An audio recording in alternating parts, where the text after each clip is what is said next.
6장 2절 되겠습니다. 찾으신 분 같이 합독하기를 원합니다. 시작. 까닭없는 저주는 아무에게도 미치지 않으니 이는 마치 참새가 떠도는 것과 같고 제비가 날아가는 것과 같다. 자, 기도하겠습니다. 사랑의 주님, 오늘 가게 치유와 회복 2편 잠언 26장 2절 말씀을 가지고 섰습니다. 말씀이 우리에게 지혜와 명철로 입혀주고 말씀이 생명되게 하옵소서. 예수 그리스도 이름으로 감사하며 기도했습니다. 아멘. 우리 하나님께 다시 한번 감사, 영광, 할렐루야. 이곳에 하나님의 영이 충만합니다. 아멘. 우리 한 시간 동안 찬양과 경배로 행복한 시간을 가졌습니다. 만약 어떤 사람이 우리 부모님도 가난했고 할아버지도 가난했기 때문에 우리 가문에 별 뛰어난 사람도 없고 그래서 나라도 별 수 있겠나, 내가 예수 믿지만 그냥 이대로 대충 살다가 천국 가야지, 막 이런 생각으로 안주하고 있다면 그 사람은 그 사람의 삶의 태도가 과거의 상황에서 묶여가지고 전진하지 못하는 사람입니다. 하나님은 그걸 깨트리기를 원해요. 우리 과거의 삶이 어떻든 간에. 그래서 사탄은 하나님의 영원한 심판을 받기 전까지는 우리 사람들을 대상으로 계속적인 영적인 전쟁을 지금 벌이고 있습니다. 사탄이 지배하고 있는 이 세상에서 지금 우리가 가계 치유에 대해서 나누고 있는데, 개인의 죄와 세상의 죄와 대해서 이제 사탄과 싸우는 영적 전쟁이 아주 중요한 이유입니다. 그 영적 전쟁에서 2000년 전에 예수님이 십자가에서 승리하신 말씀을 우리가 붙들고 나아가느냐, 아니면 내 상황과 내 처지와 내 형편을 붙들고 나가느냐 따라서 우리의 앞길은 판이하게 달라진다는 믿으시면 아멘. 아멘. 그래서 골로새서 2장 14절 15절은 우리를 거스리고 우리를 대적하는 의문에 쓴 증서를 도말하시고 제하여 버리사 십자가에 못 박으시고 정사와 권세를 밝히 벗어버리고 십자가로 승리했다고 말씀했습니다. 그러니까 예수님이 2000년 전에 우리의 모든 아픔, 슬픔, 저주, 고통, 연약함을 다 십자가에 못 박고 우리로 승리할 수 있도록 그 발판을 만들어 주셨다는 믿으시면 아멘. 그래서 에베소서 6장 12절은 우리 성도들의 씨름은 혈과 육, 보이는 것에 대한 싸움이 아니라는 겁니다. 정사와 권세라는 그 하늘에 있는 천사들, 그리고 이 어둠의 세상을 주관 악한 영들에 대한 싸움이라는 것을 지금 말씀하고 있는 것입니다. 그래, 가계 치유도 거기에 대한 한 과정이에요. 그래서 이를 위해서 사탄은 우리 자신의 모든 영적 세력인 하늘에 있는 정사와 권세와 어둠 세상의 주관자들을 동원해가지고 우리 성도들을 공격한다는 거죠. 그러면 사람들이 이렇게 얘기합니다. 그러면 다 어떤 가계적인 저주로 해서 질병이 오고 가난이 오고 문제가 있느냐? 그 성경은 그렇지 않은 것도 있다는 거예요. 때로 어떤 그 저주가 아닌 하나님의 영광을 나타내기 위한 질병도 있다고 예수님이 말씀했어요. 그래서 요한복음 9장 2절 보니까 예수께서 길 가실 때에 날 때부터 소경된 사람을 보신지라 제자들이 물어가로되 라삐여, 이 사람이 소경으로 된 것이 네 죄로 인함이니까 자기 때문입니까? 그 부모 때문입니까? 이렇게 물어봤어요. 그러니까 예수님이 대답하시되 이 사람이나 그 부모의 죄가 아니라 그에게서 하나님이 하시고자 하는 일을 나타내시고자 함이라, 이렇게 말씀했습니다. 아멘. 그러니까 예수님은 자녀의 죄도 부모의 죄도 아니라고 말씀하시면서 그렇다면 또 이것이 무슨 소경된 자나 그 부모가 죄를 전혀 범치 않고 거룩하게 살았다 그런 것을 의미하는 것이 아니고, 이 질문은 당시 유대인들에게 보편적으로 믿고 있던 그 부모의 죄와 징벌에 관한 상반관계에 대한 그런 문제를 보는 것보다 하나님은 뭐야?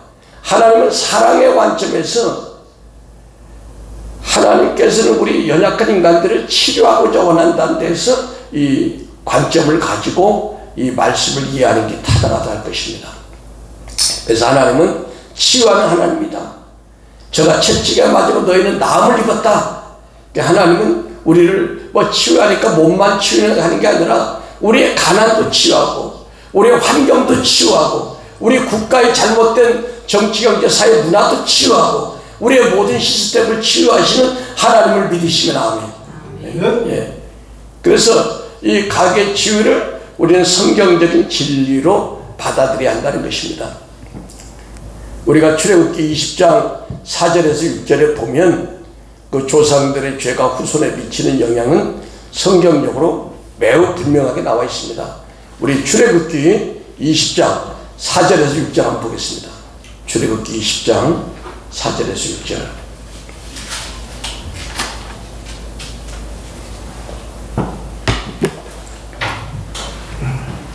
시작. 너를 위하여 새긴 우상을 만들지 말고 또 위로 하늘에 있는 것이나 아래로 땅 아래 있는 것이나 땅 아래 물속에 있는 것에 아무 형상이든지 만들지 말며 그것들에게 절하지 말며 그것들을 섬기지 말라. 나 여호와 너희 하나님은 질투하는 하나님이즉 나를 미워하는 자의 죄를 갚되 아비로부터 아들에게까지 3, 4대까지 이르게 하거니와 나를 사랑하고 내 계명을 지키는 자에게는 천대까지 은혜를 베푸느니라. 아멘. 예.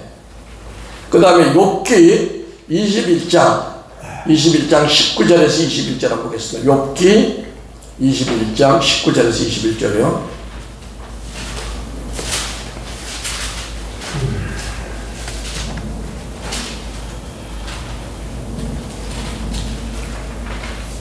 욥기 21장 19절에서 21절 시작. 하나님이 그 죄악을 쌓아두셨다가 그 자손에게 갚으신다 하거니와 그 몸에서 갚으셔서 그로 깨닫게 하셔야 할 것이라. 자기의 멸망을 자기 눈으로 보게 하시며 전능자의 진노를 마시게 하여 할 것이니라. 그의 달수가 지나면 자기 집에 대하여 무슨 관계가 있겠느냐. 아멘. 그러니까 하나님이 그 조상들의 아주 사악한 죄악을 쌓았다가 그 자손들에게 갚으신다는 거예요. 그러니까 우리가 뭐예요? 열조들의 죄를 회개하는 것. 지난번에 동일시의 법칙이라고 동일시 법칙. 그래서 우리가 조상들이 예수를 안 믿고 그들이 무당 짓을 하고 또 불교에 가서 심취해 있고 또 제사를 드리고 하는 모든 것에 대해서 우리가 회개하는 기도가 필요하다라고 했어요. 우리가 또 이탈리아의 외과 의사 겸 범죄학자인 롬프로조라는 사람은 그 생내적 범죄설을 주장한 범죄학자입니다. 그는 범죄자들의 부검을 수천 명 하면서 여기에 나온 범죄자들이 전형적인 성격, 또 얼굴, 또 광대뼈의 정도, 그런 것들을 연구해서 또 희로애락, 감정에 민감치 않다는 게 범죄자들은. 그냥 누가 죽어도 죽은 것 같다. 좋은 일이 있어, 좋은 일이다. 범죄자들의 특성이 그렇다는 거예요. 그래서 그런 자들 중에서 범죄자가 많다라고 하는 것은 이 범죄를 생내적인 유전학적 측면에서 접근한 것이라고 볼 수 있어요. 또 일본의 유명한 그 의사가 배를 알면 그 사람이 건강을 알 수 있다. 그런 책을 썼어요. 그 사람이 일본의 그 법무부의 허가를 받아가지고 1000명의 죄수들을 배를 검사를 했어. 배를 검사를 했는데 배의 모양을 보고 그 사람의 죄와 연결되어 있다는 거. 그러니까 우리가 여기서 그 치유사역을 하잖아요. 치유사역 할 때 배사역을 하는데 거기에 뭐야? 악한 영들이 우글우글 되는 거야. 거기 이제 혈기의 영이 있으면 뭐야? 어떤 그 사람이 막 혈기로 사람을 때린다든지 막 살인을 해가지고 들어올 범인이라든지 또 간음의 영이 있다면 어떻게 그 간통죄나 이런 걸로 인해서 이제 또 징역을 산다든지 뭐 그것이 어떤 학술적으로 맞는 거예요, 이것들이. 그래서 우리가 이 죄와 무관한 것이 없다. 그래서 이사야 14장 20절 21절에는 내가 자기 땅을 망케하였고 자기 백성을 죽였으므로 그들과 일반으로 안장함을 얻지 못하나니 악을 행하는 자의 후손은 영영이 이름이 나지 못하리로다 할지니라. 너희는 그의 열조의 죄악을 인하여 그 자손 도륙하기를 예비하여 그들로 일어나 땅을 취하여 세상의 성읍을 충만케 하지 못하게 하라. 그러니까 우리 세대가 잘 살아야 우리 자녀 세대가 보장이 되는 것입니다. 우리가 마음대로 살면 우리 자녀 세대에 상당한 어려움을 가져온다는 것을 지금 얘기하고 있습니다. 예. 두 번째로 성도는 가계 치유의 문제 해결의 열쇠를 쥐고 있습니다. 우리가 짓는 죄와 과실의 책임을 우리가 조상에게 전가시킬 것인지, 아니면 사탄이 나를 죄를 짓도록 하기 때문에 사탄에게 전가시키든지, 아니면 조상의 죄가 우리 개인에게 미치는 것 때문에 울명난 쪽으로 이것을 받아야 될 것인지. 예를 들어서 나의 증조부가 아주 유명한 사기범이었다. 그래서 나의 할아버지도 사기범으로 감옥에 갔다 왔고, 아버지도 사기범으로 감옥에 갔다 왔고, 그 다음에는 내가 사기죄를 질 차례다.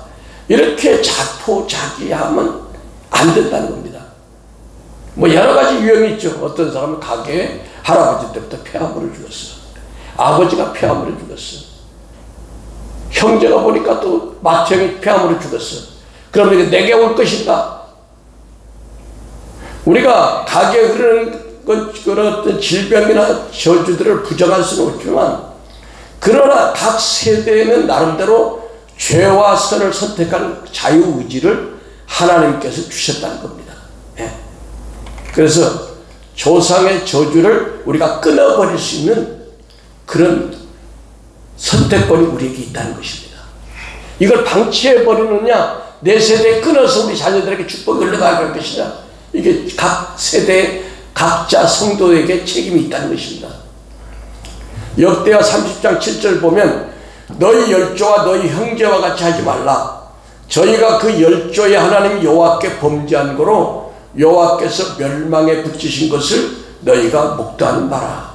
그러니까 어떤 분에 보면 뭐 할아버지 때 처벌 얻었으면 아버지 때 또 처벌 얻고 또 손자 시대 이게 내려가는데 이걸 끊어버려야 되는 거예요. 그러니까 다윗의 경우 다윗이 많은 처들을 거느려 바세바 사건, 그 다음에 뭐야, 솔로몬이 1000명의 처를 거쳤잖아. 그러니까 다윗 시대 그걸 끊어버렸어야 되는데. 예. 세 번째, 겸손은 가계 치유의 첩경이다. 예. 왜 그러냐? 대부분의 사람들이 가능한 한 자기의 약점을 포장하고 은폐하려고 합니다. 왜? 부끄럽기 때문에. 더욱이 가문의 수치에 대해서 더욱 그렇고, 특별히 엮이는 과정에서 자란 사람들은 이러한 성향이 현저한데, 왜냐하면 남에게 공개 못할 가정의 비밀들이 많기 때문에 그렇습니다. 그러나 내가 치료를 받고 이 문제를 해결하기 위해서는 내 자신의 가문의 약점을 인정하고 사람들 앞에 드러내야 한다는 것입니다. 예.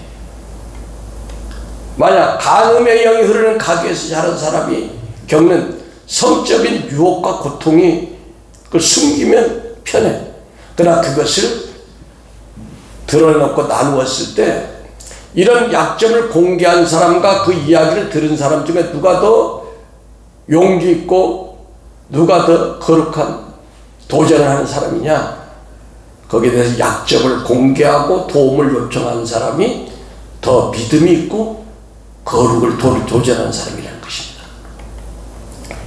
자, 개인마다 문제는 다 있지만 자신의 가계의 약점을 하나님과 사람 앞에 드러낼 때 치유가 반드시 일어나지만, 해결이 되지만 반대로 자신의 가계의 약점을 숨기면 절대로 치유를 받을 수가 없습니다.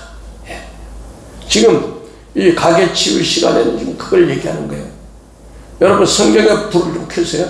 성경에 보면 손 마른 자도 손 마른 자에게 불을 켜라고. 손 마른 자에게 손을 내밀라고 명령을 했어요. 여러분, 만약에 그 중풍관리가 손이 이래가지고 다니는 사람이 있으면 이걸 숨기고 싶단 말이에요. 숨기고 교회 왔는데 예수님 이걸 펴봐. 손 좀 내밀어봐. 그러면 사람들 앞에 이게 자존심 상하는 거야. 안 그래도 교회 올라가고 큰 옷 입고 숨기고 이래 왔는데 야, 너 손 좀 내밀어봐. 이게 유쾌한 일이 아니잖아. 그런데 예수님은 야, 너 연약한 것을 한번 내놔봐. 내놓고 용기를 가질 때 하나님 그걸 만져준다는 것입니다. 네. 그러니까 우리의 죄를 숨기고 싶어, 말하고 싶잖아. 그러나 사람한테 말하지 말고 하나님 앞에 말하면 하나님이 해결해 준다고 믿으시면 합니다. 그래서 마가복음 3장 1절에서 5절 보겠습니다. 마가복음 3장 1절에서 5절.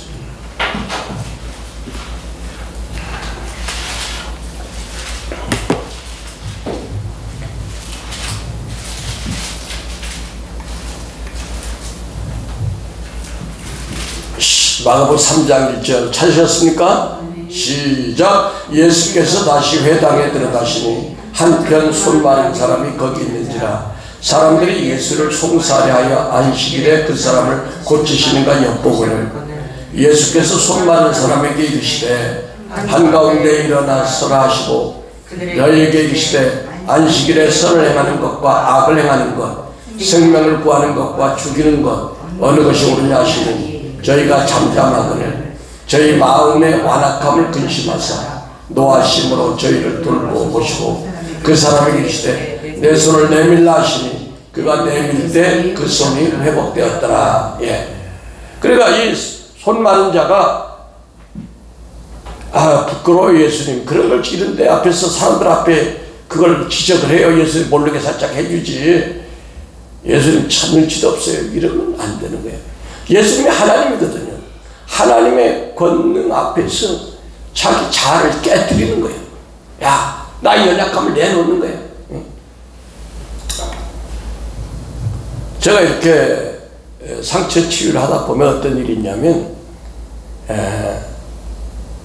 어떤 사람이 치유를 받았어요. 치유를 받았는데 거진 한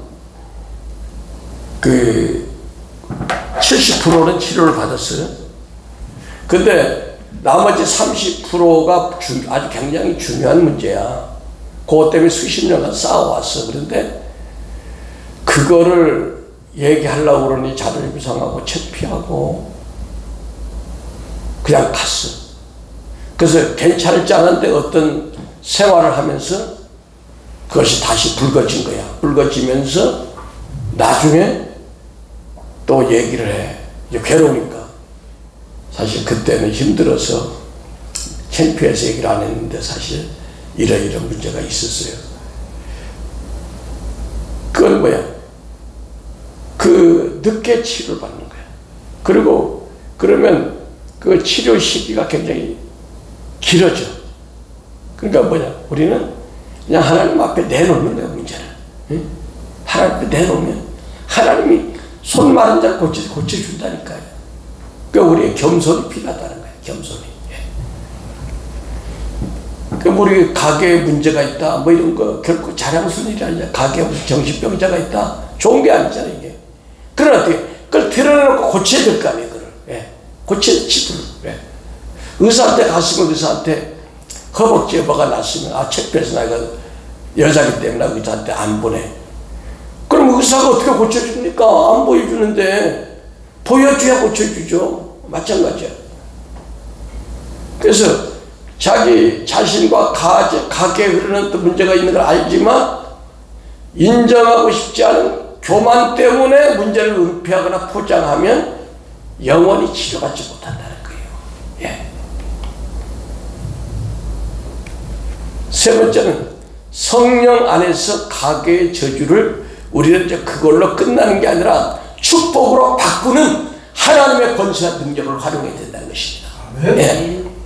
그래서 가게의 영적 뿌리를 추적하는 그 가게도 제가 이제 개인적으로 어떤 그 깊은 문제들이 있는 분들은 이렇게 따로 그분들의 프라이버시가 있기 때문에 공개적으로 사역을 안 하고 이제 칠판에다가 가계도를 걸어가면서 하다 보면 그 원인이 쫙 나옵니다. 증조 할아버지, 증조 할머니, 또 외가 친자 쪽에 쭉 뭐 무당을 한다든지 또 뭐 지관을 했다든지 그 집에 조상 제사가 많다든지 그 집에 어떤 할아버지 때부터 정신병자가 있었다든지 뭐 이런 게 쭉 나면 그것이 계속해서 자자손손으로 연결되거든요.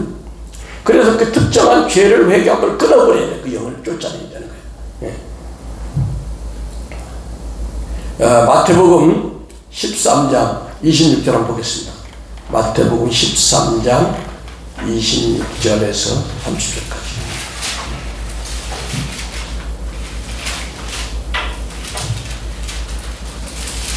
마태복음 13장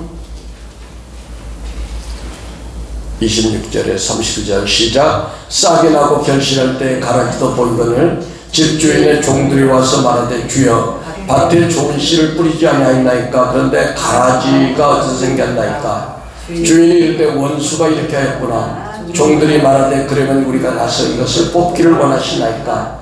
주인이 이르되 가만두라. 가라지를 뽑다가 곡식을 뽑을까 염려하노라. 둘 다 추수 때까지 함께 자라게 두라. 추수 때에 내가 추수꾼들에게 말하기를 가라지는 먼저 거두어 불사르게 단으로 묶고 곡식을 모아 내 옷간에 넣으라 하리라. 아멘. 그러니까 우리 성도님들의 조상의 죄들은 우리 성도님들의 영혼에 심겨진 나쁜 죄악의 씨앗, 죄악의 가라지 같은 거예요. 근데 이 씨앗들은 우리가 태어나기 때 이미 우리의 그 DNA 안에 심겨져 있다는 거예요. 그걸 다윗이 10편 51편 5절에 내가 죄악 중에 출생하였으며 우리 어머니가 죄 중에서 날 잉태했다. 그렇게 얘기하고 있습니다. 그래서 또 다른 죄의 씨앗들은 우리가 성장 과정에서 들어오죠. 예, 왜냐하면 학교 다닐 때 뭐 선생님한테 상처를 받다든지 또 학생들한테 상처를 받다든지 또 자랄 때 부모들한테 상처를 받았다든지 막 이런 것이 있다면 그런 것들은 그 나무의 뿌리를 잘라버리면 되는 거예요. 나무 뿌리를. 예? 잘라지면 영양분이 그 악한 영이 그 우리한테 가난을 주장한다, 질병을 주장한다, 대인관계에 부딪힘이 있다 그러면 그 영을 뽑아내고 잘라내면은 더 이상 것이 없거든요. 예.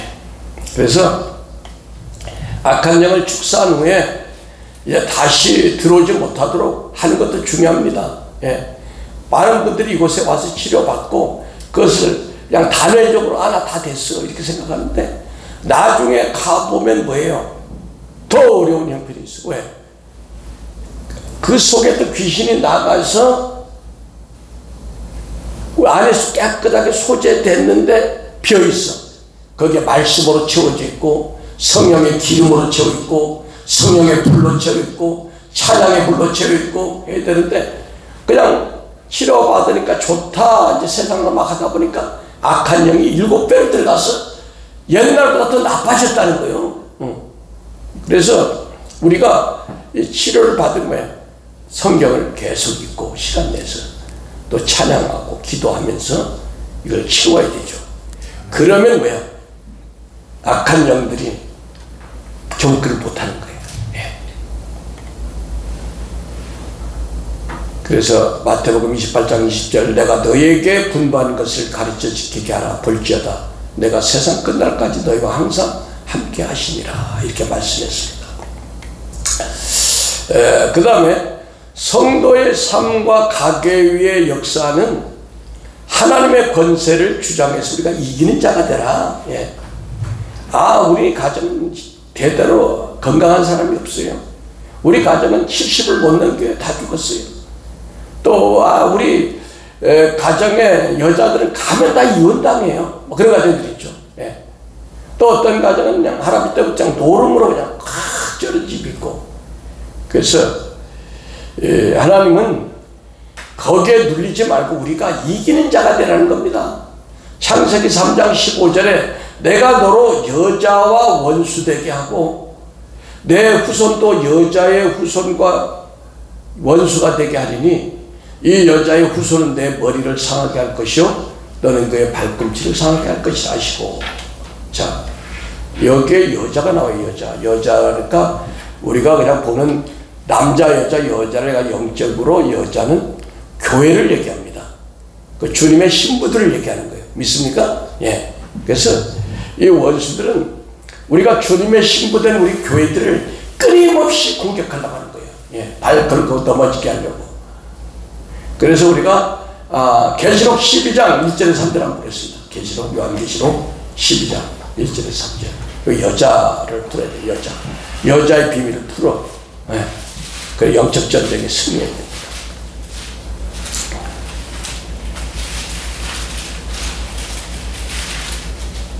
요한계시록 12장 1절에 3절 시작. 하늘에 큰 이적을 보이는 해를 입은 한 여자가 있는데 그 발 안에 달이 있고 그 머리에는 12별의 멜류관을 썼더라. 이 여자가 바위를 베어 해산하기 때문에 아파서 하늘에 또 다른 이적이 보이니 보라 한 큰 붉은 용이 있어 머리가 7이요 뿔이 0이라. 그 여러 머리에 7 멸관이 있는데 그 꼬리가 하늘 별을 3분의 1을 끌어다가 땅에 던지더라. 용이 해산하는 여자 앞에 그가 해산하면 그 아이를 삼키고자 하더니. 아멘. 자, 왜 갑자기 가게 치유를 하다가 계시록을 갔냐? 창세기에 여자의 후손이 뱀을, 우리에게 저주를 가져오는 그 사단 마귀로 표현되는 뱀을 머리를 팡 밟기 때문에 여자는 뭐야?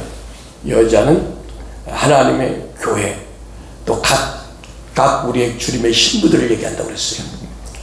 여기서 해를 입었다고 그러는데 해는 하나님의 영광을 상징하고, 해를 입었다는 해는 빛나잖아요. 밝잖아요. 그러니까 진리로 옷을 입은 주님의 교회의 신부인 우리를 얘기하는 거예요. 입은 여자가. 우리가 해 입을 여자라고 그러니까 문자대로 하면 사람이 해를 입어. 그게 아니라 해가 뭐예요? 우리가 마태복음 19장 2절을 보면 저희 앞에 변형대사 얼굴이 해같이 빛나며, 변화산에서 예수님의 얼굴이 해같이 빛났다는 거예요. 해같이 빛나네, 해같이 빛나네. 빛나고 높은 보좌에 그 찬양이 나오죠. 그 다음에 계시록 1장 16절에 그 얼굴은 해가 힘있게 비치는 것 같더라. 예. 밤모섬에서 요한에게 나타나신 예수님의 얼굴도 힘있게 비치는 해 같다는 거예요. 또 말라기에서 나오는 예수님을 의로운 해로 비유하고 있습니다. 말라기 4장 2절에 내 이름을 경외하는 너희에게 의로운 해가 떠올라서 치료하는 광선을 발하리니. 예. 그러니까 누가복음 1장 78절 79절에도 보면 예수님은 흑암 중에 있는 자들에게 해를 비치기 위해서 오셨다고 묘사되고 있어요. 돋는 해가 위로부터 우리에게 임하여 어둠과 죽음과 그늘에 앉은 자들에게 비치고 우리의 발을 평강의 길로 인도하시로다. 그래서 해는 예수님을 상징하고요, 여자는 교회를 상징하는데, 그렇다면 해를 입은 여자는 무슨 뜻이냐? 마지막 때 예수 그리스도로 옷 입은, 그러니까 전신갑주 입은 신령한 주님의 신부로, 신령한 교회라는 것을 지금 이해가 되죠. 그런데 그 발 안에 달이 있다고 했어요. 그러니까 해는 예수님을 상징하고 달은 뭐야? 달도 교회인데 뭐야? 달은 어둡죠. 어두워. 구약교회. 구약교회는 뭐야? 구약교회는 율법교회야. 율법교회. 예수님이 오신 다음에 복음이 선포됐잖아요. 그래서 달인 교회는 하나님은 진리로부터 빛을 받아가지고 어두운 세상을 비치는데, 여기서 여자가 발 안에 있는 발 안에 있다. 발 안에 있는 달은 구약의 율법교회를 상징하며, 이 율법은 그러면 뭐냐? 하나님으로부터 왔죠. 근데 율법이 이스라엘 시대 때는 구약의 세상의 빛이었어요. 그러나 그 율법의 빛은 식물이 자라지 못해. 율법이 하나님으로부터 오긴 했지만 율법으로 우리를 구원하지 못해. 왜? 율법의 행위로 구원을 얻을 리가 아무도 없다고 그랬어요. 오직 우리는 믿음의 의로만 구원을 받을 수 있다고 그랬어요. 그래서 그 발 안에 달이 있고 해를 입은 여자는 그 발로 달을 딛고 서 있다라고 했는데, 구약의 교회 신부는 이제 해를 입은 여자인 신약의 복음의 교회가 주님이 십자가에 주신 승리로 말미암아 그 율법이 가져오는 정사와 권세의 힘들을 받고 승리한 거예요. 그 죄야, 내 정체가 뭐냐? 죄에 쏘는 것은 율법이라고 해서 율법의 기능이라고 했어요. 율법이 뭐야? 우리 구약의 성도들은 율법 아래에서 고통스럽게 있었는데 예수님이 십자가에 오셔서 그 해를 입은 우리 신약교회가 이제 구약의 율법의 모든 정사와 권세와 이런 것들을 밟아버렸다는 거예요. 그러니까 우리가 율법이 주는 어떤 가계적인 저주를 우리가 그리스도가 주는 그 생명의 능력으로 이제 받고 일어서야 되는 걸 얘기하는 거예요. 믿습니까? 예. 말씀이 조금 어렵지만 이게 굉장히 깊은 거예요. 그러므로 우리는 예수 그리스도로 인해서 구약 율법 교회의 저주인 어떤 저주에서도 우리가 해방되었고 주님이 주시는 은혜로 아브라함의 복을 우리가 천대 만대 누리는 성도가 되었음을 당당하게 선포하며 나가야 된다는 것입니다. 예. 그러면 여자 교회 신부가 진리의 빛 하나님의 영광을 입기 위해서는 주님의 신부인 우리 교회가 어떻게 되냐? 우리 자아가 세례받아서 죽고 예수님의 의를 힘입어 하나님의 영광의 옷을 입혀야 한다는 것입니다. 그래서 갈라디아서 3장 27절은 그리스도와 갈라디아서 3장 27절 한번 보겠습니다. 예. 갈라디아서 3장 27절 이제 다 끝나가요. 갈라디아서 3장 27절 시작. 그리스도와 합하여 세례받은 자는 그리스도로 옷 입었느니라. 아멘. 예. 우리가 해를 입은 여자가 되기 위해서는 진리로 옷 입은 하나님의 교회의 신부가 되기 위해서는 뭐야? 성령 세례를 받아야 된다는 거예요. 성령의 불세례를 받아야 된다는 거예요. 그래서 우리가 찬양을 1시간 넘게 하는 거예요. 성령의 불이 들어가라고. 우리 속에는 완악함, 우리 속에는 혈기, 우리 속에 분노, 우리 속에 자아들이 왕창 깨지라고. 믿습니까? 네. 그러니까 그리스도 합하여 세례 받은 자, 그 사람만이 해 입은 여자가 돼. 그래, 그 사람만이 사단의 머리를 팍 밟을 수 있다는 거예요. 믿습니까? 아무렇게나 신앙생활하는 게 아니라. 예. 그래서 이 예배는 강력한 성령의 불세례가 있어야 되는 겁니다. 할렐루야. 네. 우리 목사님 성령의 불이 들어갔어요. 할렐루야. 네. 자, 그 머리에는 12별의 면류관을 썼더라 그랬는데 해를 입은 여자의 신령한 신부, 교회 신부의 머리 위에는 12별의 면류관이 있는데 요게는 12별에는 세 가지 상징적 의미가 있는데 첫째 별은 예수 그리스도를 뜻한다. 계시록 22장 16절에 나는 다윗의 뿌리요 자손이니 곧 광명한 새벽별이라 이렇게 말씀했고, 두 번째 교회의 목사 주의 종들을 계시록 1장 20절에 7별은 7교회의 사자요 목사를 얘기했고, 세 번째 별은 또 번성과 창대를 뜻하는데 오늘 우리가 원하는 게 이게요. 창세기 22장 19절에 내가 내게 큰 복을 주고 그대 씨로 성하여 하늘의 별과 같고, 그러니까 지금 우리가 하늘의 별과 같은 아브라함의 축복을 받아야 한다는 것입니다. 사단의 머리를 발로 팍팍 가게마다 있는 어떤 가난의 영을 발로 받고 질병의 영을 받고 저주의 영을 밟아서 하늘의 별과 같이 창대한 축복을 받아야 한다는 것입니다. 아멘. 네. 그러므로 우리는 주님이 주시는 은혜와 복을 누릴 권세와 능력을 부여받은 이 크리스찬의 정체성을 회복해야 한다는 것입니다. 예. 1절 말씀 다시 보니까 하늘에 큰 이적을 보이니 해를 입은 여자가 있는데 그 발 아래 달이 있고 그 머리에는 12별의 면류관을 썼더라. 예. 이게 사도 바울이 본 모습이에요. 이제 우리 주님의 신부된 우리는 율법이 주는 가계의 저주를 이기고 승리한 신약교회의 그 모델로서 이제 우리는 각자 삶 속에서 번성케 하고 창대케 하는 이러한 그 축복을 우리가 누리며 살아가야 될 그런 의무가 있습니다.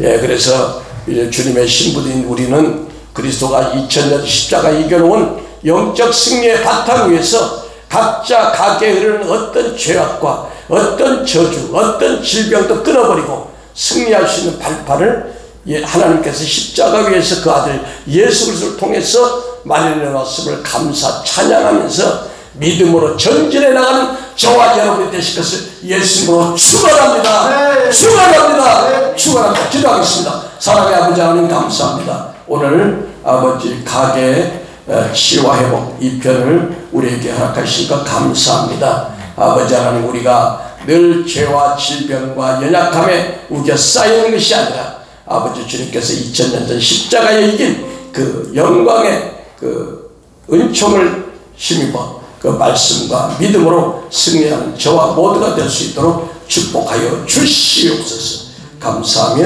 예수 그리스도 이름으로 기도했습니다. 아멘.